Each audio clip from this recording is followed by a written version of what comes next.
I think it's a surprise to no one that the new Texas Chainsaw Massacre film is a disaster on just about every level.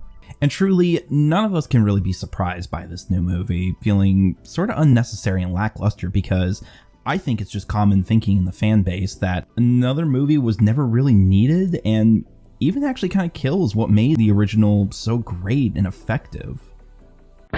What happened was true. The original movie is this guerrilla filmmaking marvel that feels off-putting, dirty, and disorienting. Sally, I hear something. Stop! Being one of the first movies to use that loose based on a true story approach, director Tobe Hooper really strived to make that movie feel as real and immersive as humanly possible. For as little money or resources the filmmakers had to work with, they made every moment in that film count, and every second on screen shows that. It has this newsreel look that makes everything look dingy and real. You're not really given too much information about the characters or the people chasing after them, which makes everything feel very disconnected and cold. The moments the characters discover something horrific, you do too, and you're not really given any build-up or explanation for whatever the hell it is you just witnessed. You're just sort of left there hanging the process. The movie just captures this one horrific and brutal moment like it was something you were never really meant to see, and you feel like you're just right there with the characters, and the ending just kind of leaves you with this terrible cold pit in your stomach, and I love every second of it. I love when a horror movie can live up to the name of its genre and give you something this kind of downright upsetting. And that's just an experience that I don't really think another movie can really give you. But holy God, have other filmmakers tried and failed to do so. And don't get me wrong, I'm not someone who goes around thinking that every movie in a franchise should be exactly like the first movie. I mean, Hooper himself came back for the first sequel and made a violent 80s cheese fest. And it's kind of transparent about what kind of experience you're going to have watching this movie. I'm the Lord of the Harvest. Who's that? Some new health food bunch? Making the first movie all over again wasn't really what Hooper wanted to do, and instead he made it into his own thing. But the big difference is that the movie's own thing was fun and unique from what came before it. I mean, it was certainly its own experience, and it has its own personality. Since Hooper left the series to its own devices, though, it's just become kind of soulless. The series has just become this bloody and confused mess that has literally boiled everything down to the Texas, the chainsaw, and the Leatherface that's causing the massacre. The only movie that's ever really come close to succeeding is the 2003 remake, back during a time where Michael Bay's production company, Platinum Dunes, was kind of like the DJ Khaled of horror movie remakes, just indiscriminately spitting them out with no forethought or really good judgment. But to this film's credit, it actually is a pretty solid addition to the franchise, which by then was sort of fading into obscurity. It's just as dirty and grimy as the original. All the kills have some real weight and oomph to them, and the practical effects are a lot of fun. Plus, the film just gives so much more personality to Leatherface's family, which you didn't really get too much of in the original movie, and it provides us with an absolutely wonderful R. Lee Ermey performance who really ups the sleaziness and the threatening nature to about 11. And they mess that up immediately with a prequel to that movie where they try to over-explain everything about the new family to the point where that sinister feeling from before just kind of disappears. Like, did we really need a whole movie to explain why Grandpa doesn't have his legs anymore, or how R. Lee Ermey's character got the sheriff outfit?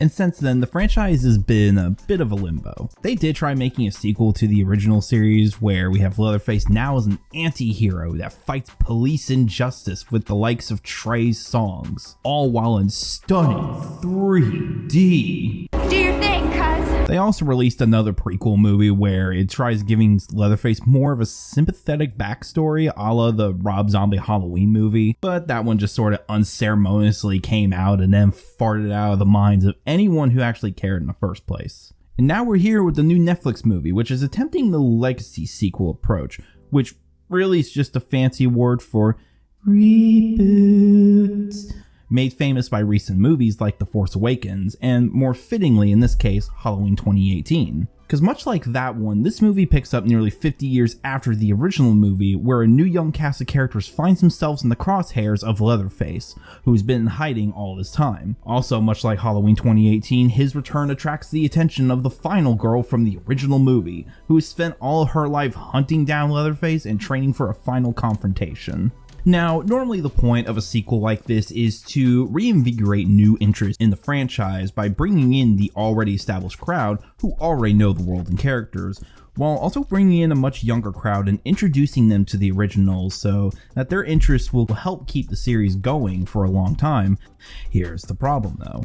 This movie is neither strong or interesting enough to get a new audience invested in the series and just kind of wastes every opportunity it has to do so. And to the already established fans, it just sort of feels disconnected from what people liked about the original, and it doesn't really take the story anywhere unique. The kills, while bloody as ever, feel milquetoast and lame. And worst of all, it's just so dull. I mean, say what you want about the other sequels, at least most of their mistakes were dumb and misguided enough to be fun and memorable. But here, I'm not entirely sure what this is supposed to be. It's obviously trying to emulate the 2018 Halloween reboot more than anything else by bringing back Sally, introducing deeper themes of survivor guilt and the trauma that comes with it, and trying to make the slasher formula just a little bit more complex and interesting while giving fans what they would want from a Texas Chainsaw Massacre movie. But whereas David Gordon Green played around with his ideas and followed through on them in Halloween, director David Blue Garcia just kinda loves to broach these ideas that could enhance the story, but loses them when he has no idea what to do with them. Could this be a comment on trauma people face when they're put in the path of violence? Nah. Is it sympathetic towards the younger generation who've been brought up in a violent world? Not really, because we have dated cell phone and cancel culture jokes to throw in, because aren't millennials just stupid and whiny? Try anything and you're canceled, bro.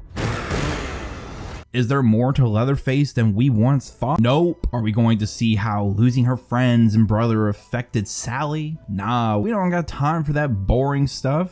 It looks like a movie with an anti-gun message until we start blasting our way through the problem. And it's not that I think every horror movie needs to be reflective of the times we live in or have some deep personal message or agenda. I'd be happy with something corny or brainless like the Hooper sequel, as long as the movie feels like it has a pulse. But I also say, if you're going to start touching on these subjects or approaching these themes, you have to follow through on them and make that build up into something meaningful and satisfying. Otherwise, it looks like you're just using certain subjects as window dressing to make your movie look deeper than it actually is. Like, they have one of the characters be a survivor of a school shooting, and the film makes it clear she is struggling with it all. It probably is one of the more effective aspects of the movie that could have been a great opportunity to have this connection to Sally's arc and make a meaningful statement about surviving trauma and not letting it define you. But nope, that plot thread is just used up and dropped. And it really begins to feel more exploitive than anything when you're not even going to explore anything as serious as that after bringing it up. And I think it just kind of speaks to the filmmakers' lack of confidence in the direction they wanted the film to go in. Do they want this to be more thoughtful and meaningful like an A24 horror movie? Or do they want this to be a straight up over the top bloodfest? Do they want to be straight faced about it or more satirical? And rather than building off of one foundation, it feels like they're just trying to mix different parts, but those parts just don't really go together. And at a brisk 80 minutes, the filmmakers don't really give enough room for any of those aspects to breathe.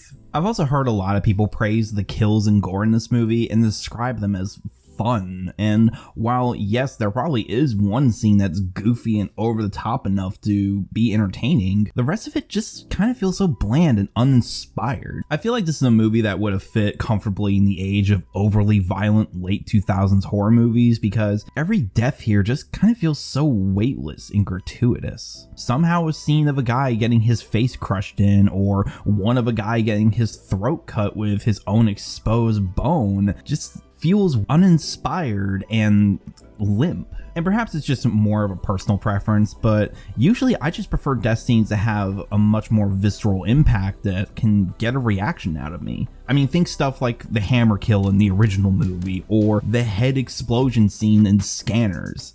Kills that utilize elements like sound, practical effects, and editing to make a much stronger impact. And perhaps if this movie made better use of practical effects to show off more body horror elements or disturbing visceral images, then yes, I probably would be right there with everyone else praising the gore and kills. But a CGI shot of someone we barely know getting sawed in half just doesn't have that same effect. To the movie's credit, there are moments where the director manages to have a good shot here and there, and times he's actually able to maximize his backgrounds to create much more effective horror moments. And there is some solid acting from the cast, including Elise Fisher, who you'll recognize from Bo Burnham's 8th Grade, but none of it really comes close to making this movie worth sitting through, because at the end of the day, even through everything I've talked about, the movie's just boring.